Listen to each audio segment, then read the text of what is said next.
Fire? Underwater? You can't do that in real life!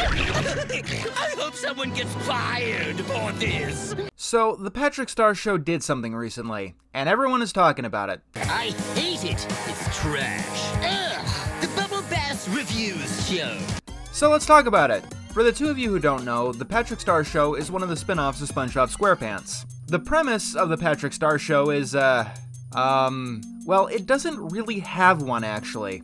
Wikipedia and such say that it's about Patrick having a talk show, I guess, but really any episode can be about anything. And I mean anything at all. Part 1 of the first episode is Patrick looking for breakfast. Part 2 is about SpongeBob and Patrick looking for jobs together because SpongeBob doesn't have one, and then they get one from Squidward, who delivers newspapers. The Patrick Star Show was one of those things that was sitting quietly in the background. I know I didn't have much to say about it myself. The humor is very lol random, meaning it's one of those shows that you really click with, or you really don't care about. And from what I could gather, no one really did seem to care about it, at least until a few days ago, when the episode Bubble Bass Reviews aired, and kinda made a huge splash on the internet. The episode is about Bubble Bass being an internet reviewer person, to the point where he's literally dressed up like the Nostalgia Critic. To be fair, it could be a coincidence, but it's not a coincidence. This is totally a Nostalgia Critic reference. And it's not just a Nostalgia Critic reference either. This is a reference to Cartoon Hangover's 107 Facts about various cartoons. There are even references to fucking otaku culture, if you could believe it.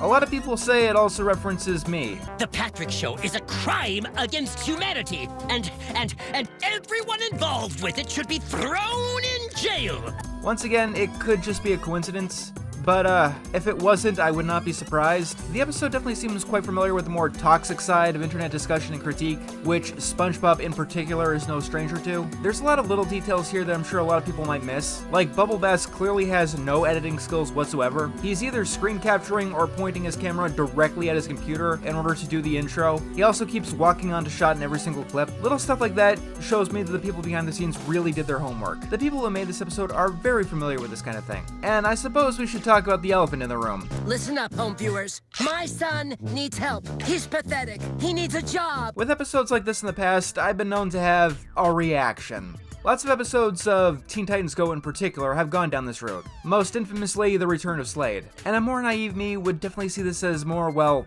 mean-spirited, painting all of their critics as fat, angry, obsessed slobs with no life. I will say that they definitely use a surprising amount of fat jokes in this episode, it being 2023 and all, but I think I can take this episode in particular in good stride. It's the ending that really makes this episode work for me. Towards the end, Patrick and his maybe exists, maybe doesn't sister say that they loved Bubble Bass's criticism. We made our own review show to review your review show! Oh no, you monsters. You've invented the commentary community, you bastards! This episode comes across as very much tit for tat. And fair is fair. As someone who was in the toxic part of the SpongeBob fandom, the franchise as a whole was owed something like this, especially for a spinoff that probably got more hate than it should have before it even came out. That being said, Bubble Bass Reviews is not a perfect episode by any stretch of the imagination. The Patrick Star Show in general is one that not everyone is going to like. It's a Pixie Sticks kind of show. To put it as simply as I can, if you liked Uncle Grandpa, you'll probably like this. If you didn't like that show, you'll probably want to stay far away. The Patrick Star Show uses a lot of sound effects. It doesn't give much time to breathe. And if you don't like recent SpongeBob's propensity for zany faces, well, you're probably gonna have a hard time here. And this episode is no exception. Specifically for Bubble Bass Reviews, the pacing is all over the place. Almost everyone I spoke to in making this video thought that the episode should have been 7 minutes, not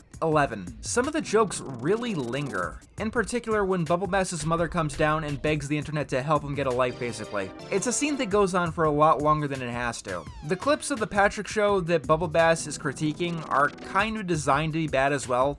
Oh no! My pants fell down!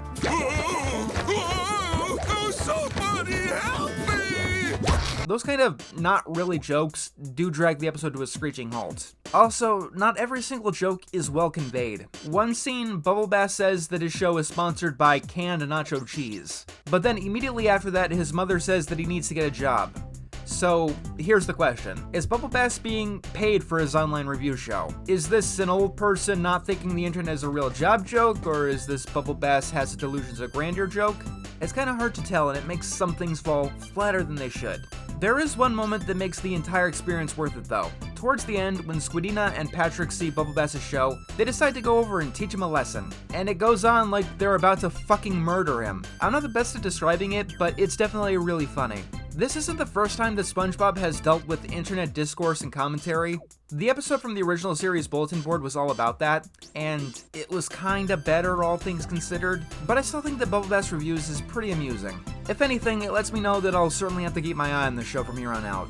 This genre, I guess, is never going to be my thing in general, but I do think that the Patrick Star Show has been able to more than justify its own existence, which was always the biggest concern with any SpongeBob spinoff. My name is Patrick Star, and I am proud to be right back in my hometown with my new family. You've probably heard it before. If you're just gonna use the same characters, then what's the point?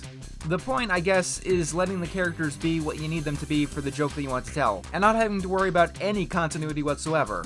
It's kinda like Looney Tunes or Tom and Jerry in that way. In one episode, Tom can be a regular house cat, in another episode he can be a literal musketeer.